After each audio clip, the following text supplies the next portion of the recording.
おばさん、こんにちは。こんにちは。今日は何を教えてくれますか。今日はですね、若干ちょっと花が遅れてるんですけど、ミヤマキリシマですね、ツツジです。これをちょっと花ごいて、今年花が、ちょろっとしか出てないので、これ去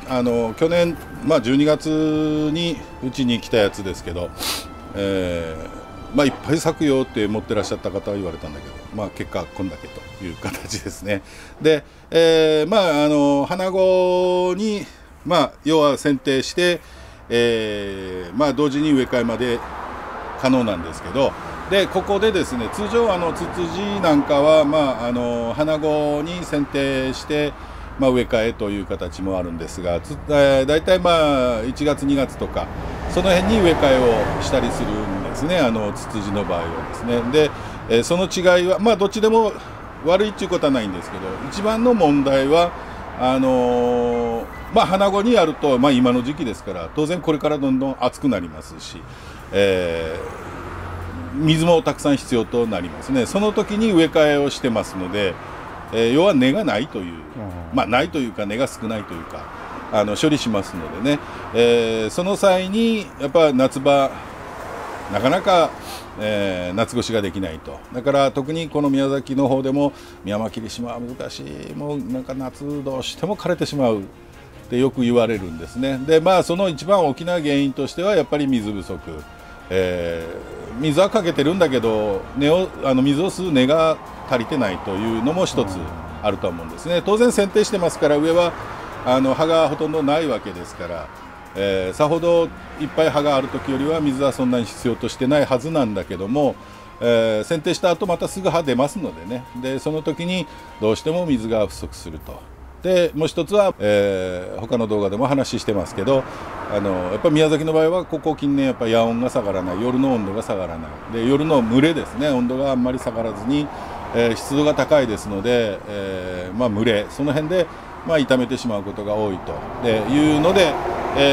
一つですね、そのために何か打開策はないだろうかと。もちろん涼しい環境を作ってあげるのが一番いいことではあるんですけど、それなら他に根を残す方法はないだろうかと。植え替えをするのに土を取れば当然根は取れますからね。で取れる一つの原因、一つのですよ、もうそれが全てとは言いませんけど、ミヤマキリシマに限らずツツジとかあとサツキですね、こういったのを植え替えするときに通常はカヌマドっていうやつを使うんですね。で、軽い土なんですけど、酸性土壌にするためのものですね。でこういった土を使われるんですけど、赤玉とカヌマとっていう形で、植え替えをされる方が、ほとんどじゃないかなとは思うんですが、本なんか見てもそういうふうに載ってるとは思います。でただ、このカヌマっていうのはですね、年数が2年3年って、2年か3年に1回植え替えっていう形にはなるんですが、どうしてもガッチガチになるんですね。でこれを植え替えの時にこのカヌマをどんなに注意して取ったとしても、サツキなんかツツジでもそうですけど、非常に細かい根がたくさんあるんですが、それごと取れてしまうという状態が起きるんですね。そうすると植え替えのために土を外しただけ、根は切ってないんだけど根がもうボロボロ取れてしまうという状態が出ます。で、これではやっぱ夏場に必要な根が足りてないという状況が生まれるとは思うんですね。だから本来は早く1月2月頃に植え替えしてしまうといいんでしょうけど、一般的によく花子に剪定、そして同時植え替えというような形もよく言われてますので、その際にはですね、カヌマを使わずにやるというやり方が一つあります。でこれは九重の、大分の方の、こういうミヤマキリシマたくさん作ってらっしゃる方がいらっしゃるんですけど、個人の方でですね、でその方なんかはもう一切カヌマを使わないというやり方で、それはなんでという話を聞いたら、今話したようなことをおっしゃって、でじゃあ何を使うのって話したら、実はボラなんですね。でそこの場合は個人といいますか、で数も多いのでほぼボラ単体ですねでやってらっしゃいます。でボラ単体だとですね、非常に水持ちも悪いので、水はきはいいけど水持ちが悪いので、まあその辺を考えて、まあ、赤玉と通常赤玉と鹿沼でやるところを赤玉と、ボラでやってはどうだろうかというので、それからもう何年かな、うちでやるときには、まあ、鹿沼をほとんど使わずに、まあ、お客さんが鹿沼の方がいいって言われればそうしますけど、そうでない限りは、まあ、ボラと赤玉半々ぐらいでまあ、植え替えをするんですけど、でじゃあこれなんでボラにするといいかというと、まあ、じゃあ実際植え替えの時期が来ました、植え替えをしますっていう時に、こういったちょっとサイズが大きくなってくるとやっぱこう土をほぐすものが必要になってきますけど、サイズが小さい手のひらに乗るようなサイズだったら手でほぐすだけでも、ボラの場合はですね、もうポロポロポロポロ土が取れてしまうというような形で、非常に植え替えの時も楽ですし、土が固まってないので、根がブチブチ切れてしまうということが少ないんですね。全然ないとは言いませんけど、少ないんですね。でそうすると、まあ、ある程度、水を吸い上げるような細かい根なんかは残りますので、まあ、余分なやつだけ切って、あとはそのまま植え替えてあげればですね、夏場に必要な根が残るんではなかろうかという、まあ、そういう考えのもとされてるみたいですけど、実際うちでももうここ何年もそのやり方してますけど、まあ、非常にいいと、夏場に傷めることが、まあ、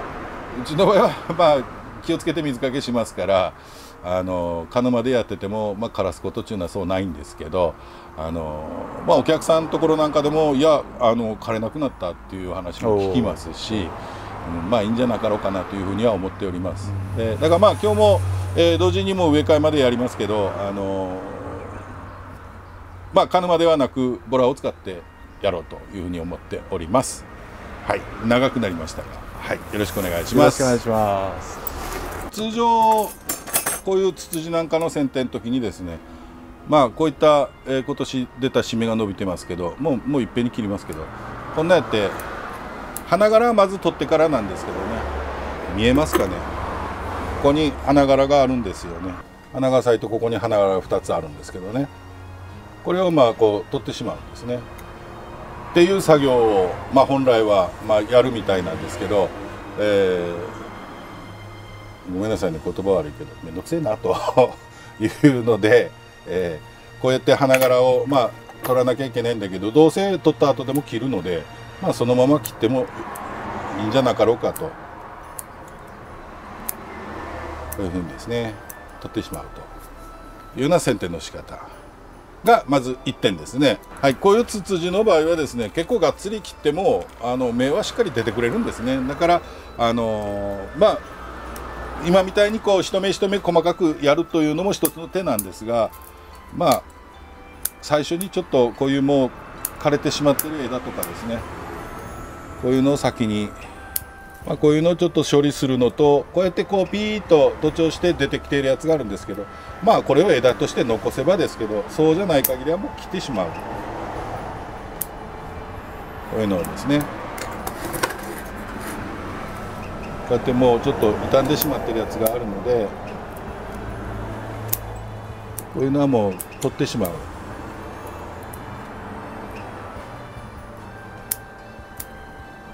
当然こうやってもう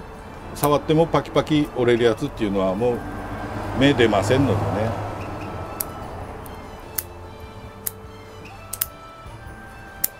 ね、わりかし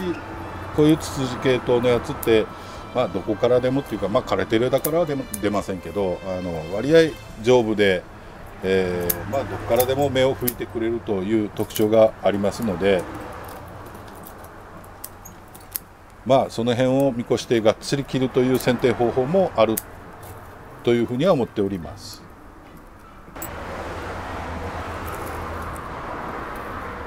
でまあ簡単な剪定方法で、こういうのはもうパツッと形を整えるような感じで、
まあまだ刈り込んでもいいんですけどね、一番手っ取り早くさっと済ませる方法ですね。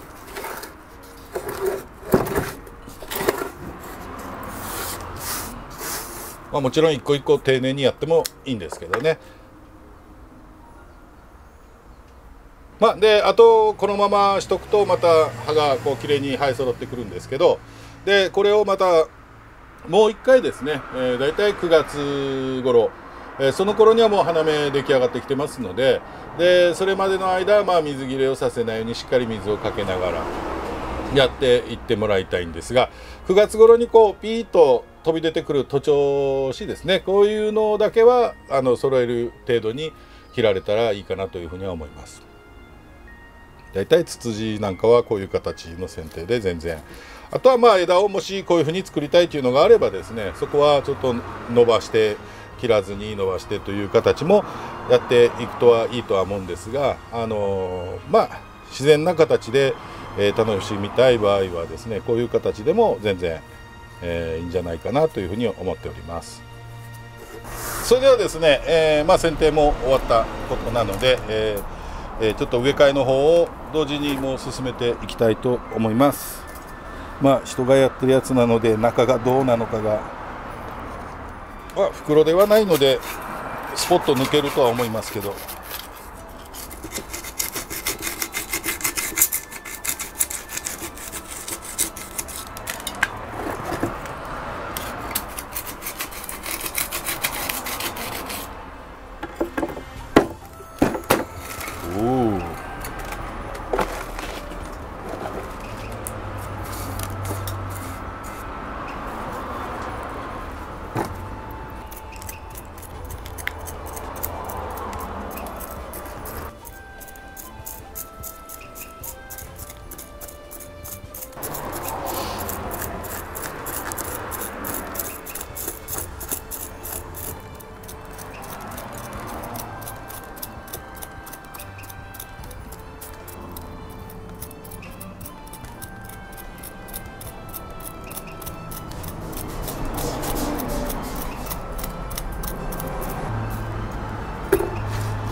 ガッチガチですね。ここだけが元のやつでしょうね。だからこの方もほぼボラだけで植えてらっしゃったみたいですけど、もうここは全くだから鉢が崩れないですよね。前回まあ4年だから3年前に植え替えをされてるみたいですけどね、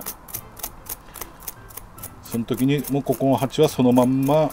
崩さずに植え替えられたんでしょうね。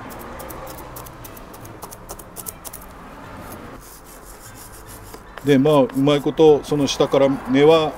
ある程度出てたみたいですけどね。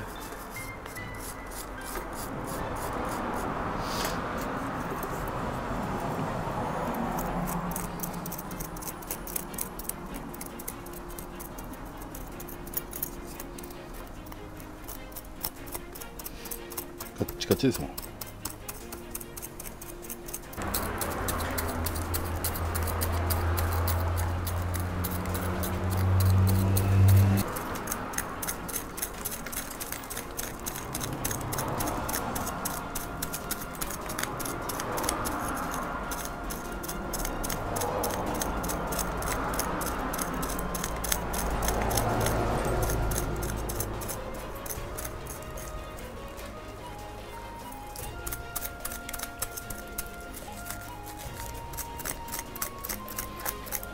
相当長いことこの辺は植え替えてないですもんね。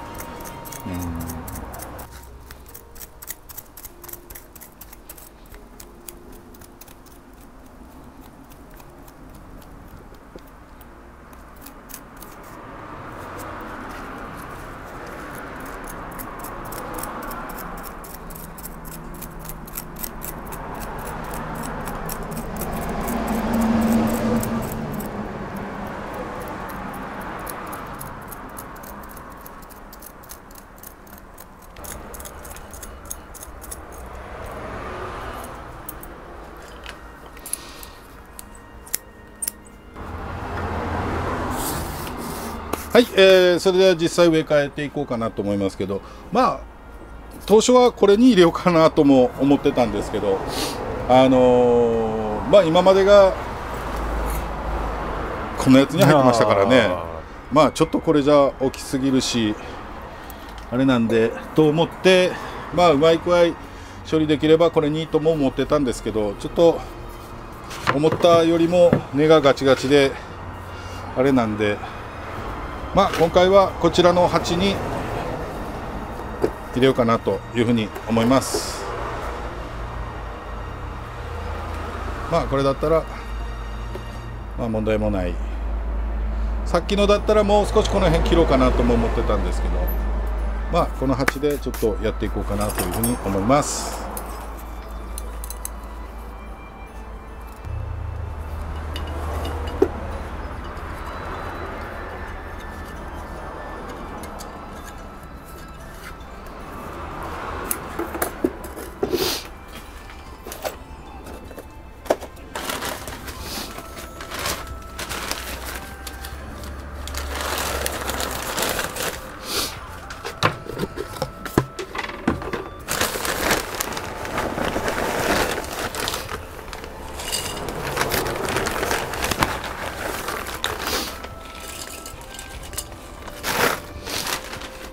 はい、いつものように、これはまあ水はけを良くするための下玉砂利ですね、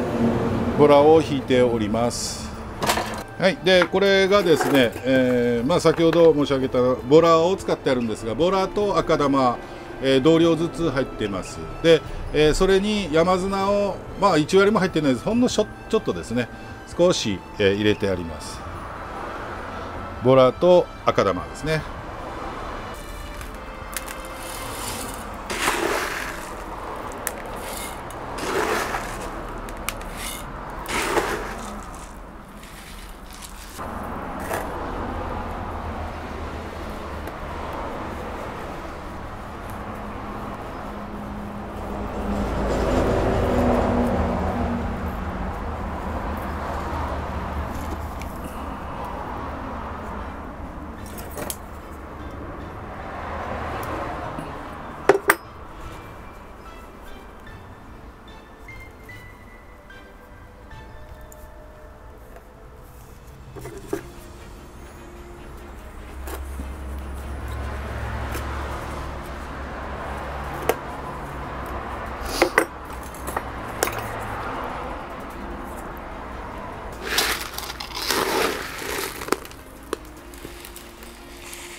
ちょっといい機械なんで今植え替えをしててですね、ふとあれしたんですけど、まあ、私が使うのはほとんどこれ竹ですね。竹をまあ裂いてこういう長いものによってはまだ長いのがありますけど、でこれはですね、実はうちに見えるお客さんが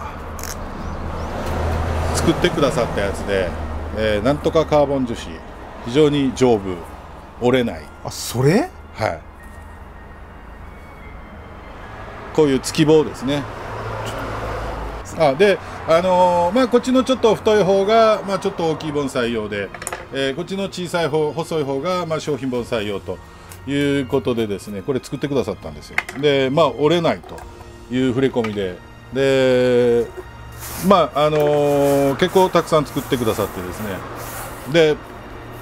即売の売店なんかの時に、ちょっと売ってみらんねん言われて、まあ、正直これで販売して、まあまあお客さんも「あ、これはいいね」言って買われたお客さんいらっしゃったんですけど、まあ、通常こういうのをやるときはですね非常にいいんですけど、何を私今ひょっと思いついたかというとですね、これこういう枝が出てるところですね、なかなかやりづらいんですよ、こういうの。だからまあこういうこちら側の方は全然いいんですけど、こういう地のこう枝がある時なんかはまあこういうちょっと長めのやつを用意しとくとつきやすい。枝の間からこう入れていきながらですね、例えばこの辺でこうやっててもガツガツ当たるから下手すると枝を折ってしまいますのでね、非常につきづらいし、まあ特にこういうツツジ系統なんかは非常に折れやすいので、まあできたら当たらない方がいいですから、まあこういう長いのをちょっと準備しとくと使い勝手がいいかもしれないですね。まあ普通に竹を切ってきてそれが枯れるまで干しといて、でそれから咲いてもらってもいいし、非常にこれ丈夫なんですよ。で折れないので、まあ結構こう山砂なんかで上からガツガツやっても平気みたいです。はい、なんとかカーボン樹脂なんとかカーボン樹脂なんかそんな言われてましたですね。非常にこれいいと思います。丈夫でつきやすいで、こう握りもちゃんとこういう巻いてあってですね、ちょうどいい具合に愛好家の方が作ってくださったんですけどね。まあミニ盆栽でやるときはそんな長いのもいらないのかもしれないですけどね。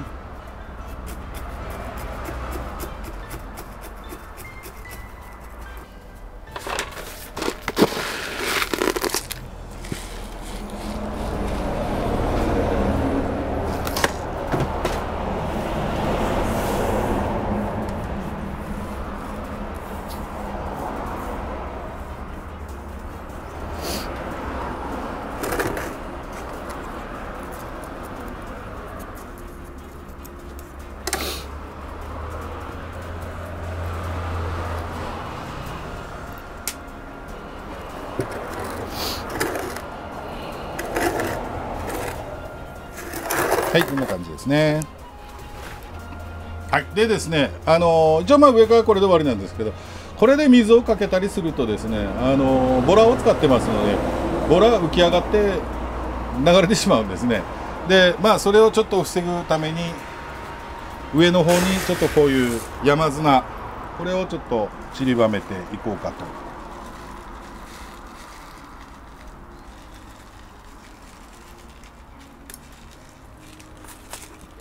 これを置いとけばボラも浮き上がりませんのでですね。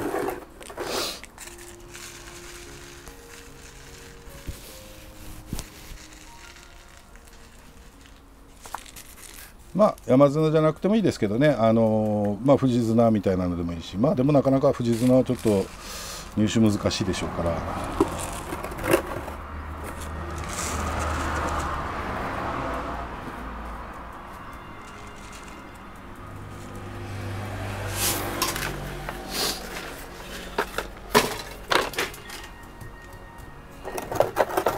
はい、こんな感じです。はい、いかがでしょうか。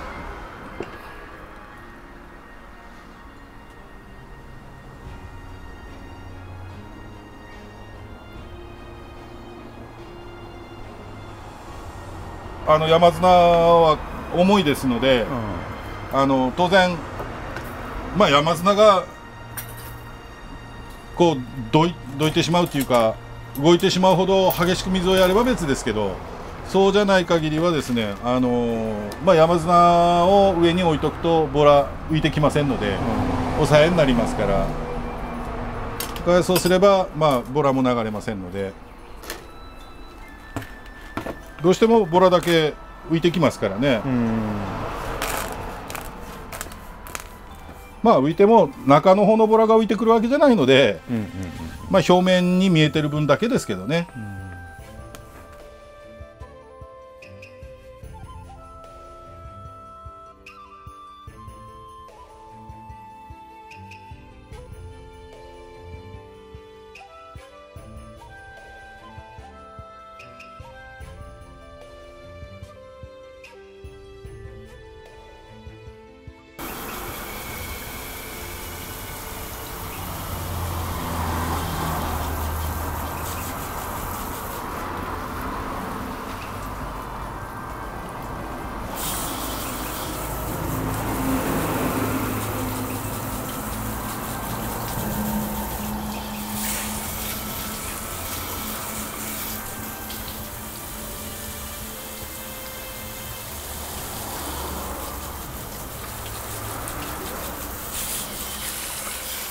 ね、砂は